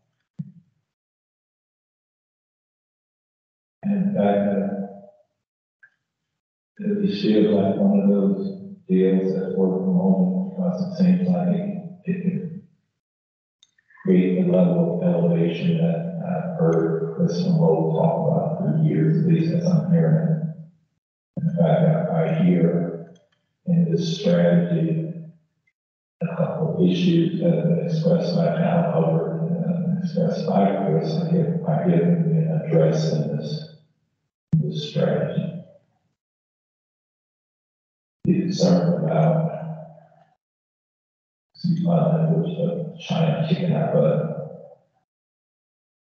Can't say as well as Chris can. But I think that's the sentiment.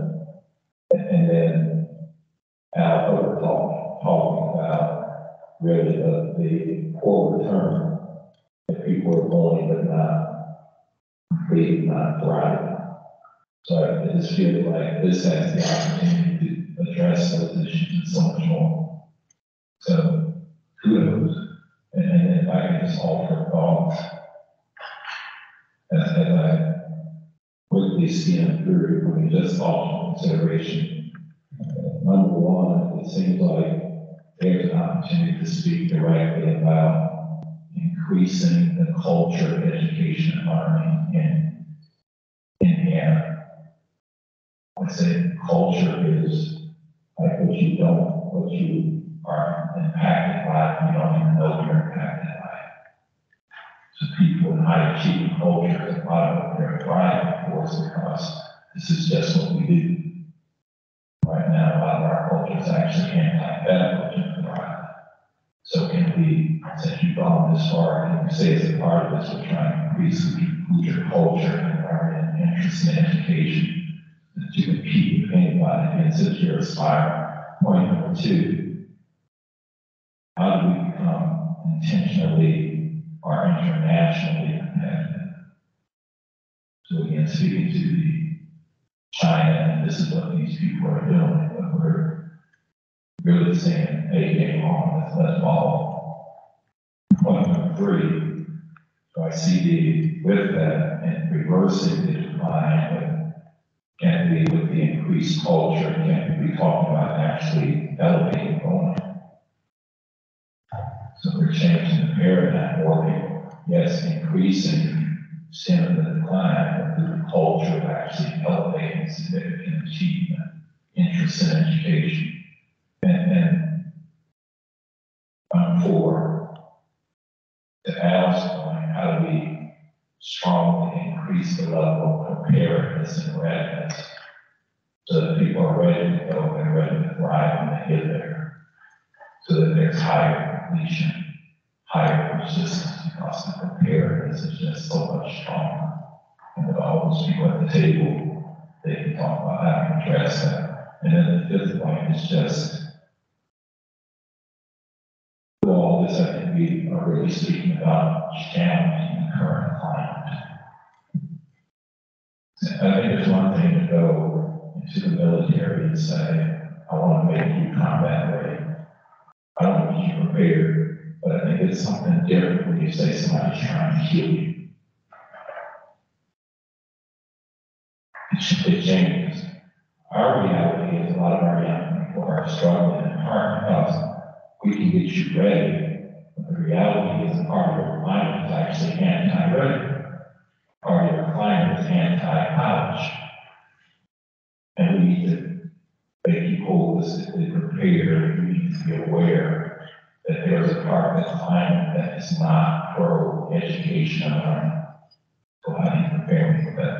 So those thoughts sort of very great concept. And if I can add to that, I think everything that you just said, and I just wrote it down, I think that those are going to be the results of this Hunt Institute collaborative that we're going through. And in my vision, and I know this is Chris's as well, is outside of these convenings, this is where we're forming and really enhancing the partnerships of everybody that's participating from all 5 sectors into this. That's where all of those, what you just said, is going to come into play. Challenging the culture and really strengthening our connections and relationships with those organizations. Thank you. Yeah, I see the natural synergistic effect, so I can appreciate you sharing that because it screams out. I think that you're just trying to teach some of those things. When you bring all those powers together, as you're trying to do, I think those are the things that really speak to the multiplicative effect. Really then, again, get the returns. By the way, just as a side note, I was going to say that earlier. With this, we do scorecards in terms of performance, but I think it would really, really be that much more helpful if we're doing a scorecard as to overall financial ROI. It's always interesting, you see the data and people are saying, you realize that you waste this much food, you throw away this much food, people just kind of,